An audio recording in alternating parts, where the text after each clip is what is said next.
Simone de Beauvoir est morte, elle était âgée de 78 ans, écrivain, militante féministe, elle fut la compagne de Sartre pendant plus de 50 ans. Les ministres des Affaires étrangères européens réunis à La Haye aux Pays-Bas pour trouver une réponse politique commune au terrorisme et à la tension en Méditerranée entre les États-Unis et la Libye. Le nouveau ministre de l'Éducation, René Monory, définit sa politique, mais il n'y aura pas de grandes réformes. Grosse affaire financière autour des transferts de footballeurs avant la fin du championnat de France. Luis Fernandez ira jouer au Racing. Aujourd'hui, lundi 14 avril 1986, Marcel Carton, Marcel Fontaine, les otages français détenus au Liban, Michel Seurat, Jean-Paul Kaufmann et l'équipe d'Antenne 2, Philippe Rochaud, Georges Janssen, Aurèle Cornéa et Jean-Louis Normandin, n'ont toujours pas été libérés. Bonsoir. Simone de Beauvoir est décédée aujourd'hui à l'hôpital Cochin à Paris à l'âge de 78 ans. Cette simple phrase, communiquée en fin d'après-midi, annonçait la fin d'un itinéraire personnel engagé. Simone de Beauvoir, écrivain, prix Goncourt pour les Mandarins en 1954, mais surtout militante du féminisme et auteure du Deuxième sexe il y a près de 40 ans. Elle fut la compagne de Jean-Paul Sartre depuis leur rencontre en 1929 jusqu'à la mort de celui-ci il y a 6 ans. Jean-Jacques Dufour évoque la vie de Simone de Beauvoir. Simone de Beauvoir disparaît 6 ans après celui qui fut son compagnon pendant 51 ans, Jean-Paul Sartre. Sur ces images, le couple en voyage à Prague. Ensemble, ils s'étaient engagés dans toutes les luttes de la gauche. Elle avait personnellement ouvert la voie au féminisme avec son livre Le Deuxième sexe. Elle n'était pas mariée, et pour cause, puisqu'elle parlait dans cet ouvrage du lien matrimonial comme d'une obscène institution bourgeoise. Avec Sartre, elle avait évoqué son œuvre. Comment voyez-vous votre œuvre aujourd'hui? Parce que vous êtes comme moi, vous l'avez à peu près terminée. Vous pourrez écrire encore. Mais en gros, notre œuvre est derrière nous. Là, je suis bien d'accord. Alors donc, on peut penser quelque chose dessus. On n'est pas en train de la faire dedans. On est dehors, elle est finie. Alors qu'est-ce que vous en pensez? Je pense que j'ai réussi à peu près ce que je voulais. Je ne veux pas dire que c'est ce que tout écrivain veut. Et vous avez voulu d'ailleurs beaucoup d'autres choses, et d'autres écrivains veulent d'autres choses. Mais moi, ce que je voulais essentiellement, c'était donc parler, je me rappelle que je disais ça dans les mémoires des cafés rangés, parler aux gens pour ainsi dire de bouche à oreille. Parler de manière que les gens s'identifient avec mes héros, mes héroïnes, ou tirent profit de ce que je leur disais. Et là, je pense que j'ai réussi, parce que le Deuxième sexe, entre autres, m'a valu énormément de lettres de femmes qui s'y référaient, qui disaient que ça les avait aidés. J'ai même vu des psychiatres qui m'ont dit s'en servir pour faire prendre conscience à certains de leurs malades, certaines surtout, parce que ça était surtout utile aux femmes. Bon, donc là, je pense qu'il y a quelque chose qui a été assez réussi. Et dans mes autres romans, et dans ma biographie aussi, il y a eu certainement beaucoup de femmes qui sont plus ou moins identifiées à moi, ou qui ont cherché en tout cas à penser une certaine ligne de vie à partir de celle qui avait été la mienne. Castor, comme l'appelait avec affection Sartre, fut la philosophe théoricienne de tout le mouvement féministe. Elle fut aussi l'une des égérides du Saint-Germain-des-Prés de l'après-guerre, celui de la trompinette de Boris Vian, des caves où l'on se retrouvait pour refaire le monde dans une ambiance de fête. C'est précisément dans ce quartier que cette militante de la libération des femmes aimait écrire, sur une petite table du café, les deux magots. D'ailleurs, c'est avec un tableau de l'élite intellectuelle de Saint-Germain entre la libération et la guerre froide, les Mandarins, qu'elle obtint le prix Goncourt en 1954. Auteure d'une vingtaine d'ouvrages, romans, essais, théâtres, Simone de Beauvoir pensait avoir réussi à exprimer l'essentiel de sa pensée. Je n'imagine pas de m'attaquer à des ouvrages de très très longue haleine qui me demanderaient 5 ou 6 ans de travail. Surtout que je ne pense pas que ça ajouterait beaucoup à ce que j'ai dit. Je pense que j'ai dit vraiment l'essentiel de ce que j'avais à dire. François Nourricier disait d'elle, éternelle étudiante, éternelle révoltée, cherchant partout la misère cachée, la duperie, la statistique sinistre, la rencontre enrichissante, Madame de Beauvoir peut nous agacer parfois, elle nous touche toujours. Tout ce qu'elle avait à dire, comme vient de le rappeler Jean-Jacques Dufour par la voix de Simone de Beauvoir, elle l'avait publié aux éditions Gallimard. Simone Gallimard, bonsoir. Merci de nous apporter votre premier témoignage. Je dirais, vous avez connu Simone de Beauvoir. J'ai connu Simone de Beauvoir. Je n'étais pas de ses intimes, alors je me sens presque intimidée de parler de quelqu'un que je ne voyais pas tous les jours, de très loin. Le livre d'elle que j'ai préféré, c'est L'Invité. j'ai été aussi très sensible aux mémoires d'une jeune fille rangée. Et puis enfin, je me souviens de sa pièce de théâtre, c'était sa première pièce, je pense que c'est peut-être sa seule pièce, qui nous avait tous pas mal émus. Mais enfin, comme c'était à un moment donné où tout ce qui était manifestation de culture Lorsque française... vous l'avez rencontrée, vous la perceviez comment? C'était une femme difficile à aborder? Je l'ai rencontrée dans ces fameux cocktails Gallimard. Et elle me semblait quelqu'un de très appliqué, de très réservé, de très observatrice. Et on se souvenait, enfin moi j'imaginais très bien qu'elle avait été professeure. Parce qu'il restait un côté d'expliquer aux gens, d'enseigner et en même temps d'écouter, comme elle écoutait ses élèves. Elle a été professeure au cours Désir, je crois d'ailleurs qu'elle avait été élève dans ce même cours. Et je la voyais un peu, enfin, comme quelqu'un de très bonne volonté, mais de très précis et méticuleux. Elle reprenait Sartre quelquefois, elle lui disait non, c'est pas tout à fait comme ça. Elle était peut-être moins facile que Sartre et plus, pas regardante, mais enfin plus... moins douce. Son engagement féministe, vous avez surpris, vous l'interprétiez comment? Elle le vivait avec les personnes qu'elle rencontrait? Ça, alors moi je n'ai pas du tout vécu, je la rencontrais chez Gallimard, elle venait déjeuner chez Claude Gallimard et moi, pas très souvent d'ailleurs, mais je n'ai pas bien perçu cela. Moi je l'ai perçu à travers ses livres, et c'était évidemment très intéressant, mais... Vous avez été sensibilisée, vous, femme, non, aux propos? pas tellement. Pourquoi? Pas tellement. Parce que peut-être je suis assez frondeuse, et moi j'aime quelquefois mieux les gens qui sont peut-être sont un peu plus frondeurs et plus fantaisistes. Vous avez une image d'elle très austère. Oui, mais certainement qu'elle savait s'amuser, mais elle avait toujours une réserve assez grande et je la vois comme quelqu'un de très appliqué. Merci Simone Gallimard de nous avoir apporté ce premier témoignage.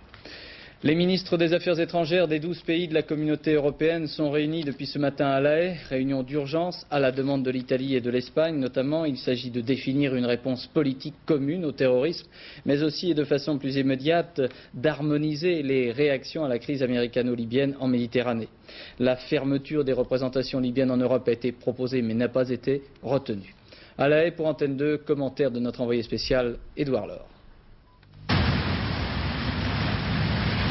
Le colonel Kadhafi, pointé du doigt par les 12 cet après-midi à La Haye, c'est un pas en avant de la communauté européenne. Il faut se souvenir qu'après la dernière réunion, fin janvier, après les attentats de Vienne et Rome, les 12 avaient réussi le tour de force de ne pas mentionner dans leur communiqué le nom de Kadhafi, pas plus que celui de la Libye. Cela dit, on le fait encore avec prudence, en faisant allusion aux menaces de Kadhafi visant le sud de l'Europe, et non pas sur son rôle dans le terrorisme international. Il est évident que, en ce qui concerne le terrorisme international, eh bien, la Libye a un certain nombre de responsabilités, mais n'est pas seule à en avoir. Quelques mesures concrètes au niveau européen, certaines avaient déjà été prises, d'autres le seront, mais chaque pays restant maître chez soi. Et donc l'impression générale ici ce soir reste que l'Europe des 12 souhaite que le contact avec Kadhafi soit rétabli pacifiquement, ce qui laisse entendre que Washington devra se débrouiller seul dans l'hypothèse d'une action militaire visant la Libye. Édouard Laure vient de me confirmer que la CE s'est déclarée opposée à une intervention américaine contre Tripoli, que les 12 ont déclaré inacceptables dans leur communiqué les menaces de la Libye. Quant aux mesures, aux 3 séries de mesures citées par Édouard Laure, je vous rappelle qu'il s'agit surtout de la restriction de liberté de mouvement du personnel libyen dans les ambassades. On réduira également ce personnel et puis un peu plus de sévérité pour l'attribution des visas. Réaction prudente donc des pays européens, non seulement à l'évocation d'une intervention libyenne en Libye, mais aussi pour toute représaille économique. La Grande-Bretagne y est hostile, estimant qu'elle n'aurait aucun effet contre la Libye et qu'elle pourrait même nuire à ses propres intérêts. Cependant, Mme Thatcher encourageait l'Europe à répliquer aux menaces du colonel Kadhafi sans approuver une intervention des États-Unis, notamment à partir de ses bases anglaises. Londres, Alain Cancès. Le gouvernement britannique est d'autant plus inquiet devant la crise actuelle que 5000 Britanniques se trouvent actuellement en Libye et qu'il est convaincu que ce sont les bases américaines situées en territoire britannique qui serviraient en partie au moins de point de départ à une éventuelle action militaire contre la Libye. Non seulement, en effet, on ne sait pas si, sur le strict plan juridique, le gouvernement américain est obligé de demander la permission à la Grande-Bretagne pour utiliser ces bases comme bon lui semble. Et de plus, les Britanniques ne peuvent oublier que les Américains les ont aidés au moment de la guerre des Falklands. Les Américains se chargeraient au besoin, si ce n'est déjà fait, de le leur rappeler. Enfin, on note depuis quelques jours une activité accrue sur ces bases. Activité attribuée, il est vrai, à un exercice prévu de longue date. Le potentiel militaire américain stationné en Grande-Bretagne est impressionnant. Entre autres, les bombardiers F-111, qui volent à 2 fois la vitesse du son. Les SR-71, les oiseaux noirs, avions espions. Les TR-1, qui peuvent atteindre 30 000 mètres d'altitude, sans compter les très modernes KC-10, avions chargés du ravitaillement en vol. Le gouvernement grec a indiqué qu'il était également opposé à l'utilisation des bases américaines en Grèce pour le lancement de raids militaires contre la Libye. À Tripoli, le gouvernement du colonel Kadhafi menace en retour de représailles.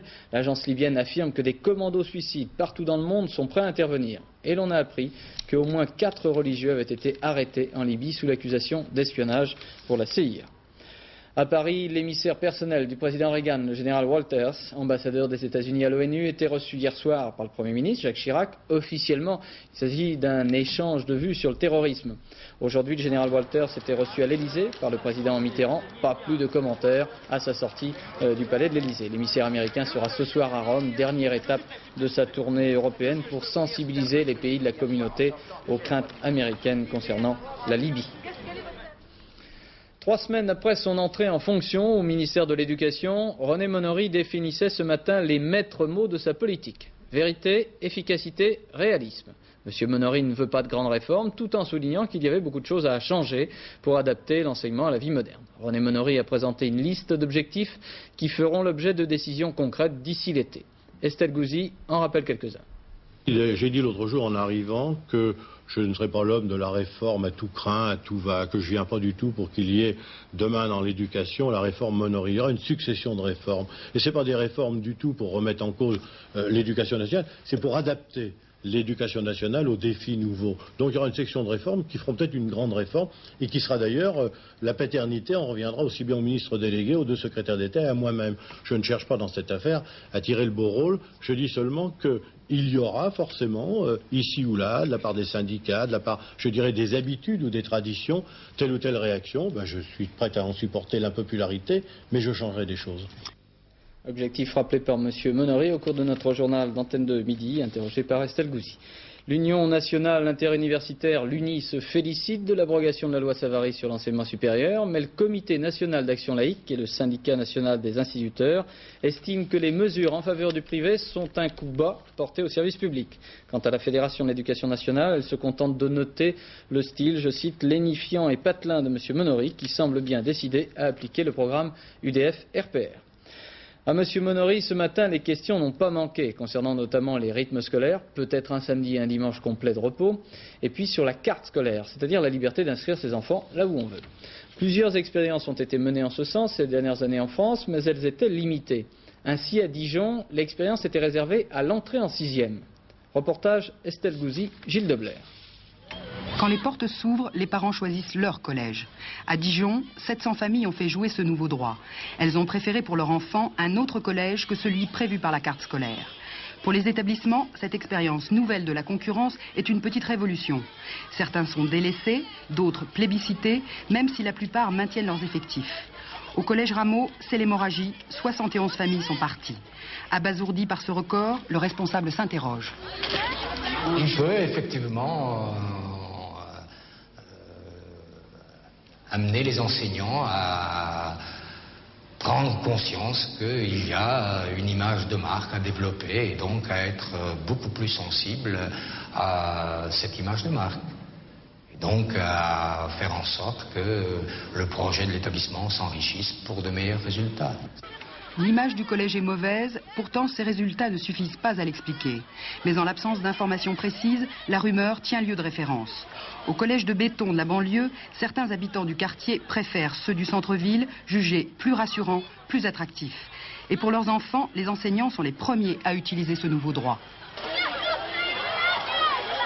Vous avez choisi un établissement réputé. Est-ce que ça a joué dans votre choix? Ça a joué, je dirais que ça a joué presque à tort. Parce qu'à l'usage, on s'aperçoit que l'établissement ressemble comme un frère aux autres. hein. Il n'est pas du tout aussi différent qu'on pourrait le croire. Et on a choisi un établissement comme Pardet, tout simplement parce que c'était un établissement qui nous a plu quand on a débarqué à Dijon. Parce qu'on a trouvé que c'était beau, ça ressemblait vraiment à un endroit où on pouvait apprendre des choses. Marcel Pardet, c'est l'un des 3 collèges très demandés. En plus des élèves du quartier, 200 familles ont obtenu une place en 6e. L'ancien lycée pour jeunes filles bien a su maintenir sa réputation de qualité.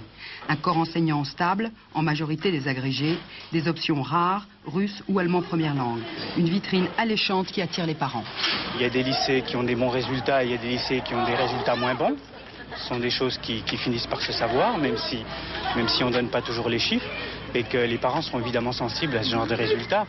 Et on a toujours envie de la mettre dans les meilleures conditions possibles, donc dans le lycée qui obtient les meilleurs résultats. Il y a les établissements qui ont une réputation bonne ou mauvaise, mais il y a aussi tous les autres. Impossible de choisir sans véritable information. À Dijon, les responsables de l'éducation reconnaissent maintenant la nécessité d'une plus grande transparence. Alors moi, ce que je propose déjà, c'est de publier, d'évaluer correctement par des critères objectifs admis par tous, le comportement des collèges et de publier ces résultats. Ici, chacun semble avoir accepté les nouvelles règles du jeu. Mais il est vrai que la dimension limitée de l'expérience a permis de donner satisfaction aux familles sans entraîner de déséquilibre. Pour l'étendre sans heurts à l'ensemble du pays, le ministre de l'Éducation devra trouver la méthode. Réponse dans 2 mois. À la place d'Yvon Chotard, au poste de vice-président du CNPF, chargé de la commission sociale, c'est M. Jean-Claude Achille qui vient d'être désigné. M. Jean-Claude Achille était jusqu'à présent président de l'Union des industries chimiques. M. Chotard avait démissionné, je vous le rappelle, de son poste le 17 mars dernier. Le mouvement de baisse des taux d'intérêt annoncé par le ministre Édouard Balladur connaît une première application avec la baisse d'1 demi-point du taux de la Banque de France. Les consommateurs devraient en connaître les conséquences dans les semaines à venir. Et demain, dans cette édition de 20 h, nous recevrons le ministre d'État, ministre de l'Économie et des Finances, M. Édouard Balladur. Demain, entrée en vigueur de la hausse des taxes sur les produits pétroliers, hausse décidée par la loi de finances 86 par le précédent gouvernement. En voici le détail avec Jean-Marie Dubois. 17 centimes, c'est donc ce que vous paierez en plus à partir de minuit pour un litre de super. Responsable de cette hausse, les taxes. Demain, la fiscalité sur l'essence atteindra ainsi un record historique, 73,6% du prix. Exemple, lorsque vous prendrez un litre de super à 4,78 francs, la moyenne nationale, dedans il y aura 3,51 francs pour les taxes. Le super augmente, mais le reste aussi. Pour l'essence ordinaire, la hausse sera de 16 centimes. Il coûtera donc en moyenne 4,67 francs pour un litre. Quant aux dieselistes, ils ont plus de chance. Seulement 8 centimes de hausse pour le gasoil et 3,11 francs en moyenne pour un litre. Mais attention, ces augmentations, demain, vous ne les verrez pas obligatoirement dans vos stations préférées. Cela dépendra de la concurrence locale. Dans telle ou telle station, il est possible que les hausses ne soient pas aussi fortes. À vous de juger. Le président de la Corée du Sud est en visite officielle pour 2 jours à Paris. C'est la première visite d'un chef d'État sud-coréen en France. M. Chun Doo-hwan veut essentiellement accroître les relations économiques de son pays avec l'Europe. M. Chun Doo-hwan s'est entretenu avec le président Mitterrand pendant 1h30 environ, ainsi qu'avec le Premier ministre Jacques Chirac qu'il doit rencontrer.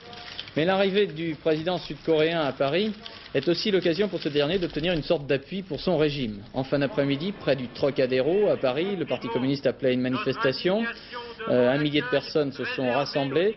André Lajoigny, Maxime Grémez pour le Parti communiste menaient cette manifestation contre la venue de M. Chun Doo-hwan, le qualifiant de dictateur sanguinaire et rappelant les conditions de sa prise du pouvoir en 1979. La manifestation du PC avait été interdite par la préfecture de police. Le président Chun Doo-hwan accéda effectivement au pouvoir à l'issue de plusieurs milliers d'arrestations, de condamnations et d'affrontements ayant fait sans doute plusieurs centaines de morts. Daniel Lecomte explique les conditions de cette accession à la tête de la Corée du Sud par M. Chun Doo-hwan. Le président Chun Doo-hwan prête serment. Nous sommes le 3 mars 1982. Pour la Corée du Sud, c'est la fin d'une époque. 1950, c'est la guerre fratricide entre le sud et le nord du pays. Le jeune Chun est un soldat comme un autre qui se bat sur le front contre le communisme. La guerre finie, l'obsession pour tous dans ce pays de 40 millions d'habitants, c'est le péril rouge, incarné par cette frontière, la ligne de démarcation. Au-delà, c'est la Corée du Nord, alignée sur Moscou. Pour combattre ce péril, 40 000 soldats américains en permanence et un régime fort qui s'appuie sur l'armée.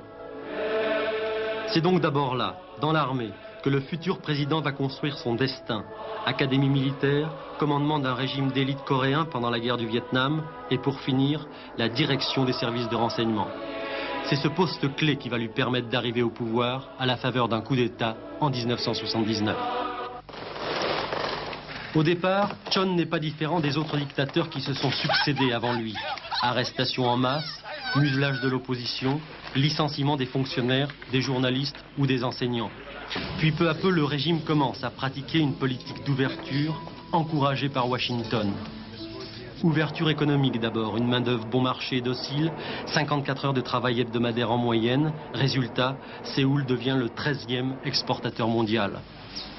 Ouverture politique ensuite. Il lève la loi martiale, libère certains prisonniers politiques et organise des élections législatives en février 85 qui seront marquées par la victoire de l'opposition. Ouverture diplomatique enfin, il rencontre Reagan, Jean-Paul II et Margaret Thatcher, autant de voyages au cours desquels le président Chon tente de changer l'image de marque de son pays. C'est là d'ailleurs l'un des objectifs de sa visite officielle en France. Restent pour ses détracteurs deux obstacles majeurs, un chiffre, 1000 prisonniers politiques et une lacune de taille. Le président Chon a été élu par un collège électoral. Il réclame maintenant le suffrage universel. C'est justement ce que l'opposition s'est chargée de lui rappeler dans la rue avant son départ pour l'Europe. Selon le Congrès juif mondial, un rapport secret signé de Kurt Waldheim a été utilisé en 1944 par les procureurs américains au procès de Nuremberg. Ce rapport serait une confirmation des crimes de guerre imputés à M. Waldheim, qui a rejeté à nouveau aujourd'hui les accusations portées contre lui.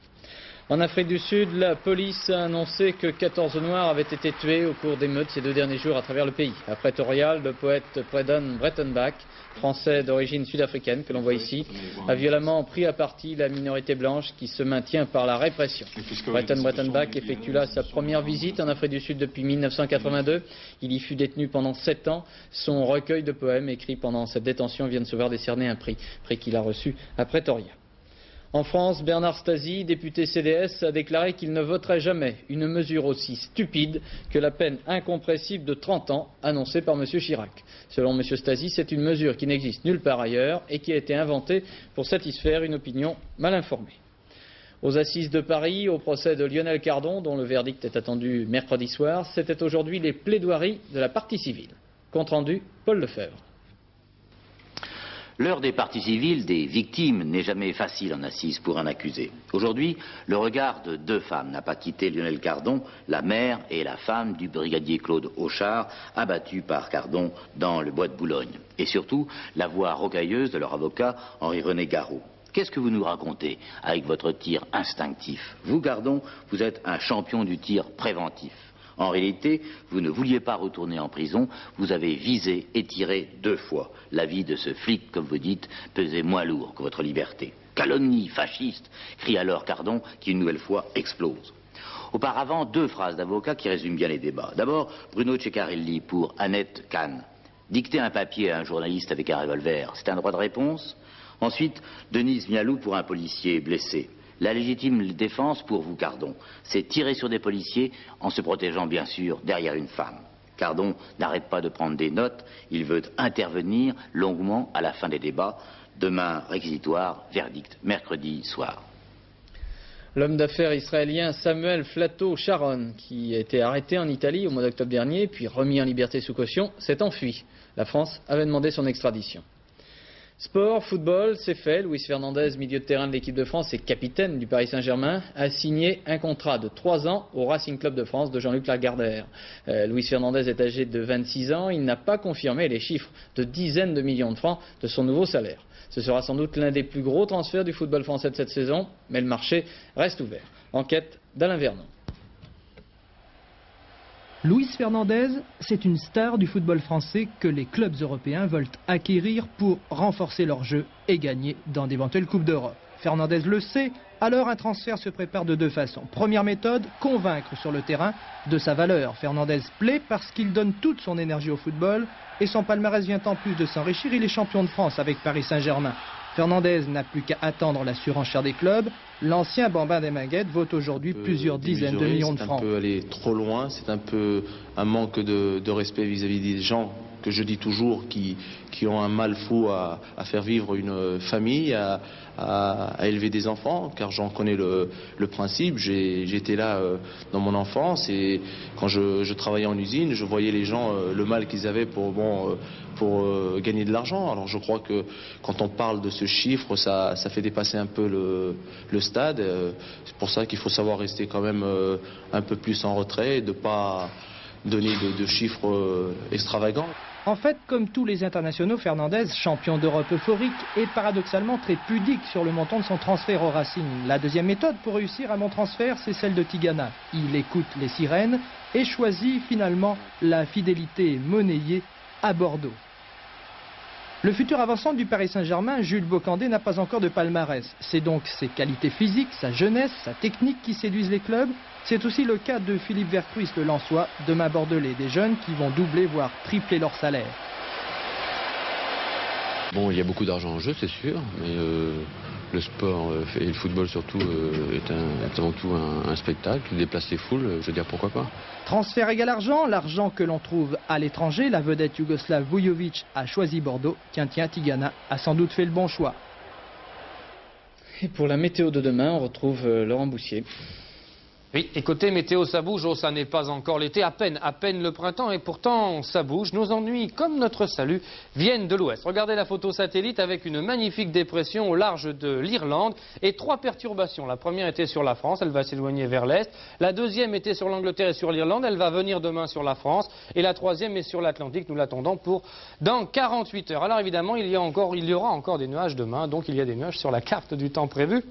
Avec des Pyrénées au Massif central, aux Alpes, à la Franche-Comté, à la région Bourgogne, Lorraine, Alsace, un ciel très nuageux le matin, couvert avec quelques petites pluies, des orages éventuellement sur la région Provence-Côte d'Azur et sur la Corse, un ciel très nuageux qui heureusement s'éloignera un petit peu vers l'est dans la journée. Sur la moitié ouest du pays, un temps un petit peu plus clair avec encore des nuages résiduels, il en faut, et ils ne peuvent pas tous partir d'un seul coup, et puis quelques averses plus ou moins importantes, le tout poussé par des vents d'ouest-nord-ouest, modéré, tout va mieux.